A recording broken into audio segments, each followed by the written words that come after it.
Our video on the 5 secrets of the language of ancient Egypt revealed how Egyptologists and historians have rendered the ancient Egyptian language almost taboo.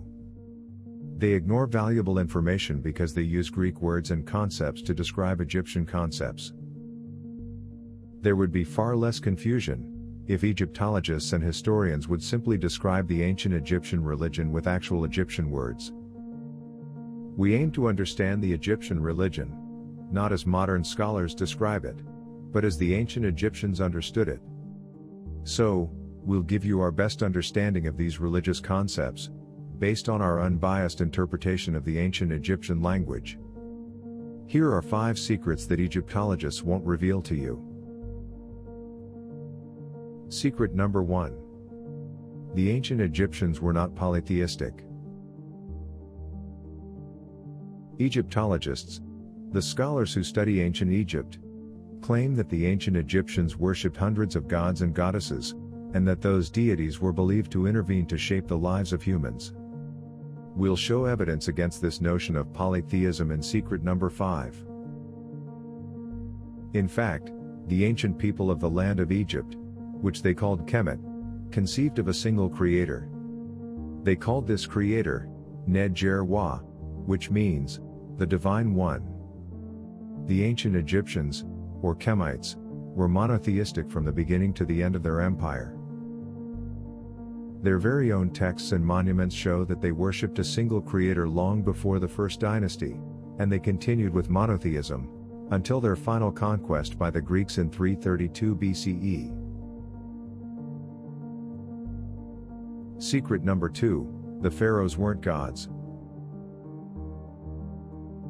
The ancient Egyptians, or Kemites, didn't believe that the pharaohs, the rulers of their nation, were gods. And their leaders did not claim to rule by divine right. Ne-Su-Ten is the title that Kemites used for their ruler. The Ne-Su-Tens possessed divineness, not because they were gods, but because they were human. In the Kemite religion, human beings have 7 spirits, one of which is divine. The name of this divine spirit is Bai, which is similar to the modern concept of the soul. A nobleman could only be ordained to rule the nation of Kemet, as a Ne-Su-Ten, by marrying a royal princess. As is true for many archaic cultures, the Kemite culture practiced matrilineal descent for many millennia. Thus, the right to choose the next ruler passed down from mother to daughter.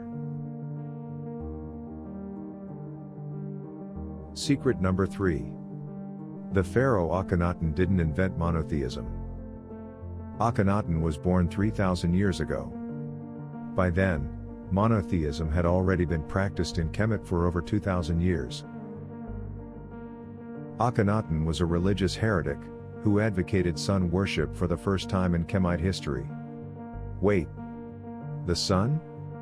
But we've been taught that Kemites or Egyptians worshipped Ra, the sun god, and many other gods and goddesses, long before Akhenaten was born.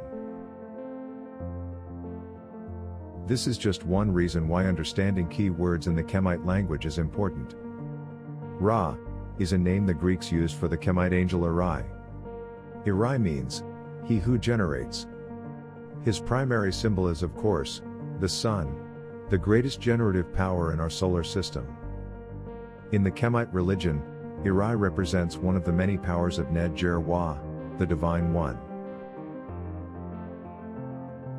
The name Akhenaten is derived from the Kemite words, Aku and Aten. This phrase means the brilliance of the sun. This ruler had other titles, like, Mary Aten, beloved of the sun. He commissioned paintings of himself basking in the sun's rays. Akhenaten held monotheistic beliefs, but he wanted to replace the worship of Ned-Jer-Wa, the Divine One, with the worship of the Aten, the sun. Secret number 4. No gods or goddesses were worshipped in the ancient Nile Valley. It's true that the Kemite priests conceived of numerous manifestations of the Creator. But many books, articles, blog posts, documentaries, movies, and videos treat these manifestations as though the Kemites believed them to be gods. In the Kemite language, Nedjer means divine, not God. Likewise, Nedjeru means divine ones, not gods. Pioneer Egyptologist Ernest Budge agreed with these definitions in his book, Egyptian Religion. And yet, Egyptologists today refer to the Nedjeru, like Irai, Het-Heret, and Aset, as gods and goddesses. We think angels is a more accurate term. Another interesting point is how many modern scholars focus on the male angels, the so-called gods, while barely discussing the females, the so-called goddesses. In Kemite religious texts, Nedjer is often associated with feminine symbols of divinity, like Mut Nedjer, the Divine Mother. Nedjer is also associated with the angels Het-Heret, known to the Greeks as Hathor, and Aset, known to the Greeks as Isis, as well as other female angels. So, the Kemites didn't worship gods and goddesses.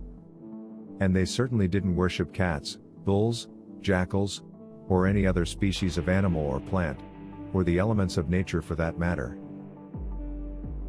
Secret number 5. The Kemite belief in the afterlife may be where ours originated. Belief in an afterlife appears in many religions today. We don't know exactly when and where this belief originated, but Kemet is one ancient source.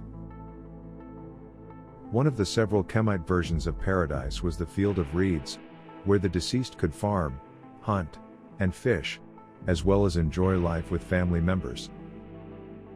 Kemite religion also has a place for those who have done bad deeds in their lifetime.